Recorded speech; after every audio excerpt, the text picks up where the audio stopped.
Bien, chers amis de Café Évangile, Jésus disait aux pharisiens, il y avait un homme riche vêtu de pourpre et de lin fin qui faisait chaque jour des festins somptueux. Devant son portail gisait un homme nommé Lazare qui était couvert d'ulcères. Il aurait bien voulu se rassasier de ce qui tombait de la table du riche, mais les chiens, eux, venaient lécher ses ulcères. La parabole du riche et du pauvre Lazare a été toujours une parabole et qui chaque fois que je le lis et je la médite ne cesse de m'impressionner. Parce que la question qui se plante dans cette parabole est bel et bien au-delà de ce qui nous saute aux yeux. Par conséquent, nous ne pouvons rester indifférents après avoir entendu ces paraboles, cette parabole du Seigneur. Bien sûr, la plupart d'entre nous, si l'on considère notre niveau de vie, ressemblons davantage aux riches qu'aux pauvres. Mais la pauvreté matérielle est-elle vraiment une garantie de salut éternel? Existe-t-il un niveau de revenu au-delà duquel on va nécessairement en enfer? C'est-à-dire penser que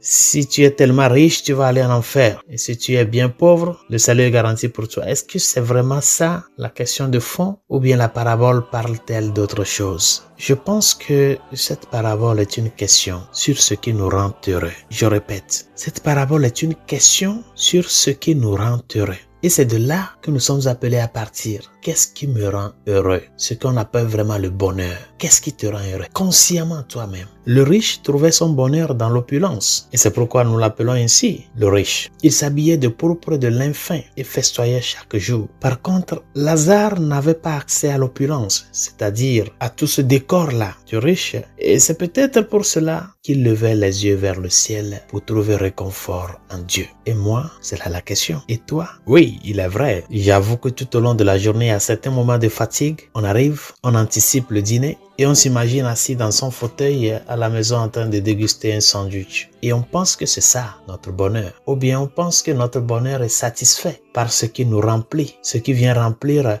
un vide.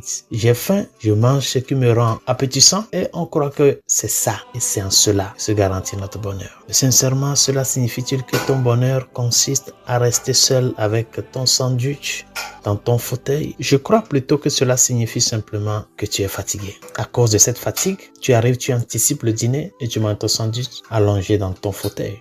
Ce n'est pas ça au fond, la satisfaction d'un bonheur. Pour simplifier, chers amis, la vraie question que cette parabole nous plante reste en suspens. Qu'est-ce qui me rend vraiment heureux? La prière, c'est-à-dire ce temps d'amitié, de traiter d'amitié avec le Seigneur, avec celui que nous savons qui nous aime, le dévouement, la lutte de que ma vie réponde à mon identité de chrétien, ou bien c'est la télévision, ou ton sandwich, ou ta bière, ou ton petit whisky qui te rend heureux. C'est là la question qui est en suspens. Qu'est-ce qui me rend vraiment heureux? Et c'est cette question que nous sommes appelés à porter devant le Seigneur aujourd'hui au Saint-Sacrement. Et quand tu lui plantes cette question, tu auras la réponse avec lui, parce qu'il est vraiment ton bonheur. Et s'il est ton bonheur, il est aussi le bonheur de ton frère. Et c'est pour cela qu'il t'a mis sur ton chemin, pour que tu puisses manifester ce sens de miséricorde et de fraternité envers lui. Et bien sûr, c'est en cela consiste le chemin de Carême. Bonne journée, Dieu vous bénisse.